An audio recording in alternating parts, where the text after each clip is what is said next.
Good morning everyone. आज का ये वीडियो अंतरिम आदेश, इंटरिम ऑर्डर्स तथा अंतर्वर्ती आदेश, इंट्रालोकेटरी ऑर्डर्स को लेकर है। कई बार मन में सवाल पैदा होता रहता है, अधिवक्ता साथियों के मन में भी, राजस्थान न्यायिक सेवा के कॉम्पिटिटर्स के मन में भी, कि ये दोनों आदेशों में अंतर क्या है। तो आज हम चर्चा करेंगे इंटरिम ऑर्डर्स क्या होते हैं, इंटरलोकेटरी ऑर्डर्स क्या होते हैं और इनमें मुख्य रूप से फर्क क्या है, अंतर क्या है, डिफरेंस क्या है। In today's video, we will discuss that what is interim order and what is interlocutory order and what is the basic difference between both of them. तो चलिए शुरू करते हैं। अंतरिम आदेश। देखिए, जब कभी भी न्यायालय में कोई व्यक्ति न्यायालय का दरवाजा खटखटाता है, कोई रिलीफ पाने के लिए जाता है, कोई उपचार पाने के लिए जाता है और न्यायालय को लगता है कि तुरंत कोई न कोई उपचार देना चाहिए, मामले को सुनने में, मामले को गुणागुण पर फैसला करने में तो समय लगेगा, लेकिन तुरंत रिलीफ की आवश्यकता है, तो ऐसी स्थिति में न्यायालय अंतरिम आदेश जारी करता है। तो अंतरिम आदेश बेसिकली क्या है? Whenever parties go to the court and claiming any relief, and if court thinks fit that any interim relief is required to be given, कोई ना कोई चीज दे दी जानी चाहिए, शुरू में जरूरी है, तो कोर्ट आदेश दे देता है, तो इसे कहते हैं इंटरिम ऑर्डर।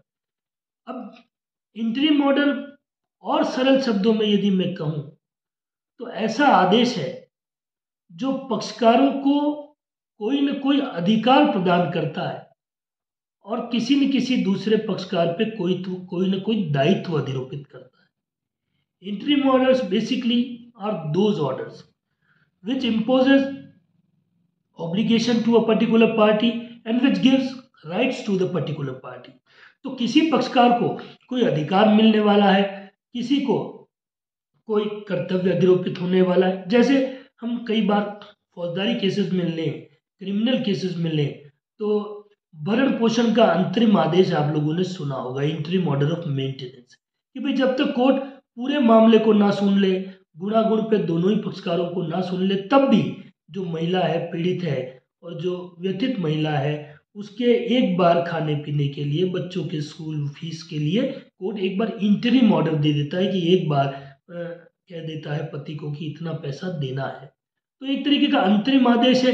इससे क्या हो रहा है? इससे महिला का एक अधिकार पैदा हो रहा है और पुरुष पर एक कर्तव्य अधिरोपित किया जा रहा है, तो हम इसे इंटरिम ऑर्डर भी कहते हैं। अगर हम सिविल मामलों की बात करें तो ऑर्डर 39 में जो टेम्परेरी इंजेक्शन की व्यवस्था देखी गई है, जो टेम्परेरी इंजेक्शन हम पढ़ते हैं, अस्थायी निषेधाज्ञा, जब भी कोई व्यक्ति सिविल दावा करता है तो उसे किसी अर्जेंट रिलीफ की आवश्यकता है।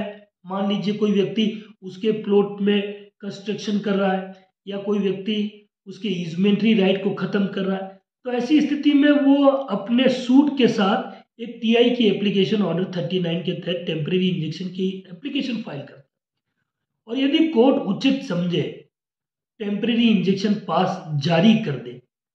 बेसिकली इंजेक्शन क्या है? Order of the court to do something और नॉट टू डू समथिंग और मेंटेनिंग स्टेटस को। न्यायालय का ऐसा आदेश जो किसी कार्य को करने के लिए हो सकता है, किसी कार्य को ना करने के लिए हो सकता है, या यथा स्थिति को बनाए रखने के लिए हो सकता है, तो उसे बेसिकली हम अस्थायी निषेधाज्ञा कहते हैं, इंजेक्शन कहते हैं। तो इंजेक्शन कोर्ट का एक ऐसा ऑर्डर है जो to do something, not to do something और मेंटेनिंग स्टेटस को होता है। तो अगर कोर्ट ने, आप कोर्ट के सामने रिलीफ मांगने गए और कोर्ट ने ऑर्डर दे दिया सामने वाले को कि भैया जब तक हम केस के मेरिट्स पे डिसाइड नहीं कर लेते हैं तब तक आप कंस्ट्रक्शन नहीं करोगे। अब आप सामने वाले का यूजमेंट्री राइट वायलेट नहीं करोगे, आपका कंस्ट्रक्शन बंद कर दीजिए, स्टेटस को मेंटेन करिए। मतलब मौके पे जो स्थिति है वैसी ही रहेगी, मौके पे अब एक ईंट भी और नहीं लगेगी। तो ये जो ऑर्डर हुआ ये एक तरीके का इंटरिम ऑर्डर पास किया सिविल कोर्ट ने। क्यों कि ये इंटरिम इसलिए है कि पार्टीज को कोई ना कोई राइट मिल गया है, किसी पार्टी पे कोई ना कोई ऑब्लिगेशन चला गया है कि अब उसे कोई कंस्ट्रक्शन नहीं करना है। तो राइट्स एंड ऑब्लिगेशन कुल मिला के ऐसा कोई न्यायालय का आदेश है जो कि पक्षकारों की सेहत पे असर डालने वाला होता है, मुकदमे पे असर डालने वाला होता है, जिससे किसी पक्षकार का कोई अधिकार सृजित होता है और किसी पक्षकार पे कोई न कोई दायित्व अधिरोपित होता है, तो उसे कानून की भाषा में इंटरिम ऑर्डर कह दिया जाता है। तो ये बेसिकली इंटरिम ऑर्डर की डेफिनेशन है और इंटरिम ऑर्डर में कौन कौन से ऑर्डर आ सकते हैं, तो ये मैंने आपको समझाने का प्रयास किया। दूसरी ओर हम बात करें इंट्रालोकेटरी ऑर्डर्स की कि ये इंट्रालोकेटरी ऑर्डर्स क्या क्या होते हैं, अंतर्वर्ती आदेश क्या होते हैं। तो कॉन्सेप्ट तो देखिए इसका सीपीसी के आपको ऑर्डर 39 रूल 6 से 10 में दिखाई पड़ेगा।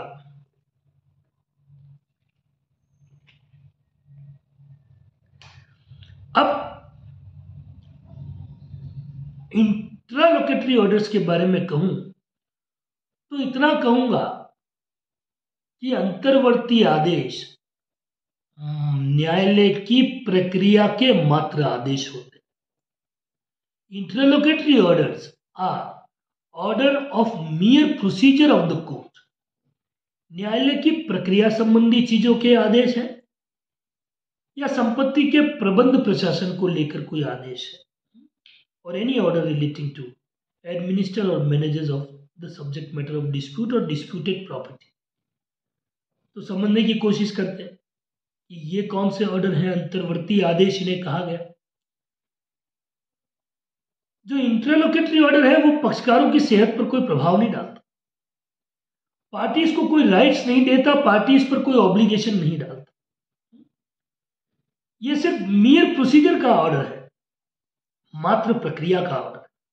कैसे हो सकता है? लेकिन न्यायालय के सामने कई बार कई विषय एक पीठासीन अधिकारी के सामने, प्रिजाइडिंग ऑफिसर के सामने पैदा हो जाते हैं। जैसे एक सिविल सूट है, दो लोगों के बीच में एक सिविल दावा वादी ने इंस्टीट्यूट किया कि प्रतिवादी उसकी जमीन पर 2 फीट आगे बढ़ के कंस्ट्रक्शन कर रहा है। अब वादी कहता है कि डिफेंडेंट को रोका जाए, इंजेक्शन दिया जाए, प्रतिवादी को काम करने से रोका जाए, वो मेरी जमीन में घुस रहा है या मेरी तरफ खिड़कियां खोल रहा है, मेरे यूजमेंटरी राइट का वॉयलेशन। अब कोर्ट को सिर्फ यहाँ कोर्ट रूम में डायस पे बैठे बैठे इस बात का पता नहीं चलना है कि वास्तव में डिफेंडेंट क्या आगे बढ़ रहा है या वादी झूठ बोल रहा है। इसके लिए कोर्ट क्या करता है कि कमिश्नर की अपॉइंटमेंट करता है। कमिश्नर सीपीसी में अपॉइंट किया जाता है। तो कमिश्नर साहब होते हैं एक तरीके से ऑफिसर ऑफ द कोर्ट ही होते हैं। तो कमिश्नर कोर्ट अपॉइंट करता है क्योंकि कोर्ट के पास बहुत सारे काम है। कोर्ट हमेशा या प्रिजाइडिंग ऑफिसर मौके पर जाकर चीज़ों को सुनिश्चित नहीं कर सकता। तो कोर्ट कमिश्नर का ऑर्डर करता है कि साहब आज कमिश्नर साहब मौके पे जाएंगे, प्लॉट का नाप तोल करेंगे और सही स्थिति फैक्चुअल रिपोर्ट कोर्ट में लाके पेश करेंगे कि कौन 2 फीट आगे बढ़ रहा है या नहीं बढ़ रहा है, मौके की स्थिति क्या है। तो इसके लिए कोर्ट ऑर्डर कर देगा अपॉइंटमेंट ऑफ कमिश्नर के, और कमिश्नर को ऑर्डर कर देगा मामले की फैक्चुअल रिपोर्ट बना के कोर्ट में पेश करने। अब कोर्ट का जो ये कमिश्नर अपॉइंट करने का ऑर्डर है या कोर्ट का जो ये ऑर्डर है जिसमें कोर्ट ने कमिश्नर साहब को निर्देश दिया है कि वे मौके पे जाएंगे और मौके की फैक्चुअल रिपोर्ट बनाकर कोर्ट के सामने पेश करेंगे, तो अगर कमिश्नर साहब मौके पे जाएंगे,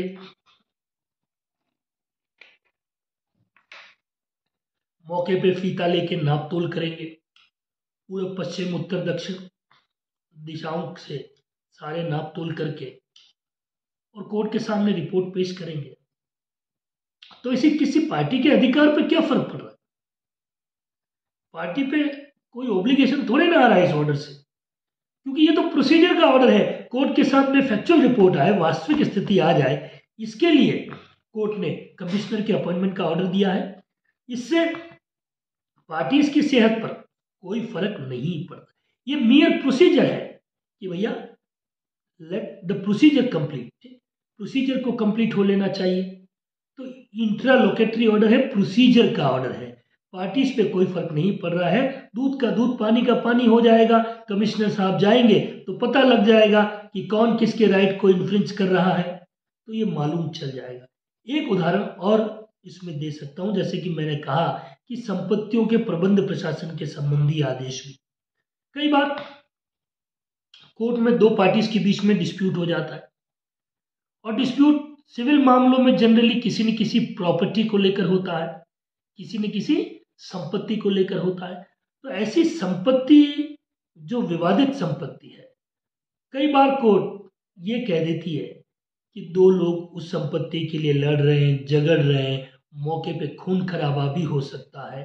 तो कोर्ट ऐसी स्थिति में कई बारी प्रॉपर्टी को कोर्ट के कब्जे में ले लेती है, और कोर्ट जब प्रॉपर्टी कोर्ट के कब्जे में होती है, फॉरफीचर होती है या फिर कॉन्फिस्केटेड होती है, तो ऐसी स्थिति में कोर्ट उस संपत्ति के प्रबंध प्रशासन के लिए, क्योंकि अब मान लीजिए कोर्ट के कब्जे में संपत्ति आ गई है कोर्ट के आदेश से, तो वहाँ पे उस संपत्ति के रखरखाव की भी आवश्यकता पड़ेगी। उस संपत्ति से कोई इनकम होती है तो वो भी कोर्ट ही एक्यूमुलेट करेगा। कोर्ट का जो रिसीवर इस बारे में अपॉइंट किया जाएगा ऑर्डर 40 में, तो रिसीवर साहब जो होंगे वो संपत्ति के प्रबंध प्रशासन का काम देखते हैं कोर्ट से। तो जो रिसीवर के अपॉइंटमेंट का जो ऑर्डर है संपत्ति के प्रबंध प्रशासन का, उससे भी कोई फर्क नहीं पड़ रहा है पक्षकारों की सेहत पे, क्योंकि अंत में कोर्ट जो मेरिट पे फैसला करेगा, कोर्ट जो मामले के गुणागुण पे अंतिम निर्णय करेगा, तो जो भी किराया उस संपत्ति से आएगा या जो भी इनकम अक्यूमुलेट होगी, तो जो व्यक्ति जीतेगा मामला उसको वो प्रॉपर्टी दे दी जाएगी। लेकिन फिलहाल जब तक कि मामले का अंतिम रूप से गुणागुण पर फाइनल डिटर्मिनेशन नहीं हो रहा है, तब तक के लिए उस प्रॉपर्टी को मैनेज करने का, उस प्रॉपर्टी के रखरखाव करने का अगर कोर्ट ने रिसीवर अपॉइंटमेंट का ऑर्डर दे दिया है, तो ऐसा ऑर्डर भी इंट्रालोकेटरी ऑर्डर के नाम से जाना जाएगा, अंतर्वर्ती आदेश के नाम से जाना जाएगा। तो अंतर्वर्ती आदेश मुख्य रूप से वो आदेश होते हैं जो न्यायालय की प्रक्रिया को आगे बढ़ाने में, न्यायालय न्याय कर पाए उसके लिए उसे क्या क्या जरूरी चीजें होगी, तो प्रोसीजर को आगे बढ़ाने में जो काम आता है वो इंट्रालोकेटरी ऑर्डर होता है। मान लीजिए किसी पार्टी को समन जारी करके बुलाना चाहिए या वारंट जारी करके बुलाना चाहिए, तो कोर्ट बुला रही है किसी व्यक्ति को कोर्ट की प्रोसीजर को आगे बढ़ाने के लिए, तो कोर्ट ने ऐसा कोई ऑर्डर इशू किया है तो वो भी इंट्रालोकेटरी ऑर्डर की श्रेणी में ही आने वाला है। तो ये हमने डिस्कस किया इस छोटे से वीडियो में कि इंटरिम ऑर्डर क्या है या इंट्रालोकेटरी ऑर्डर क्या होते हैं। अगर इसमें कॉम्पिटिटर्स को कई बारी ये एक इंटरव्यू का सवाल बनता है, तो इसमें अगर पूछा जाए तो अंतर के रूप में हमें शायद एक लाइन में अगर हम कंक्लूड कर दें, जहाँ तक मैं अपनी शैली में कहूँ तो ये कहूँगा कि अंतरिम आदेश वो आदेश होते हैं जो पक्षकारों पे कोई अधिकार या दायित्व का अधिरोपण करते हैं, जबकि अंतर्वर्ती आदेश इंट्रालोकेटरी ऑर्डर्स वो ऑर्डर्स होते हैं जो कि कोर्ट के मियर प्रोसीजर मात्र प्रक्रिया से संबंधित होते हैं, किसी संपत्ति के रख रखाव से संबंधित होते हैं, किसी संपत्ति को डिटेन करने से संबंधित होते हैं, ताकि जब अंत में न्याय किया जाए तो वो संपत्ति सुरक्षित रहे। इसके अतिरिक्त इंटरिम और इंट्रालोकेटरी में ऑर्डर्स में कोई बहुत विशेष अंतर नहीं है। बेसिक अंतर ये दोनों ही ऑर्डर्स ऐसे हैं जो कोर्ट की प्रोसीडिंग के पेंडेंसी के दौरान दिए जा सकते हैं। दोनों ही, और इंटरिम ऑर्डर भी during the pendency of the case ही दिया जाता है, और इंट्रालोकेटरी ऑर्डर्स भी during the pendency of the case ही दिए जाते हैं। ये तो इनमें एक समानता हो गई। और जो अंतर की हमने बात की, तो अंतर मुख्य रूप से यही है कि पक्षकारों की सेहत पर प्रभाव डालता है वो इंटरिम ऑर्डर है, पक्षकार को कोई अधिकार प्रदान करता है, राइट उसे देता है तो वो इंटरिम ऑर्डर है, कोई ऑब्लिगेशन उस पर इम्पोज करता है तो इंटरिम ऑर्डर है। लेकिन अगर पार्टीज की सेहत पे कोई फर्क नहीं पड़ता, सिर्फ प्रोसीजर को लेट गो आगे बढ़ाने के लिए जो ऑर्डर कोर्ट देते हैं उसे कहते हैं इंट्रालोकेटरी ऑर्डर्स। आपको मेरी बात समझ आई हो। ऐसी ही लॉ पॉइंट्स पर छोटी छोटी टेक्निकल जानकारियों के लिए हमारे चैनल को सब्सक्राइब करें, लाइक करें, वीडियो को अधिक से अधिक शेयर करें। धन्यवाद।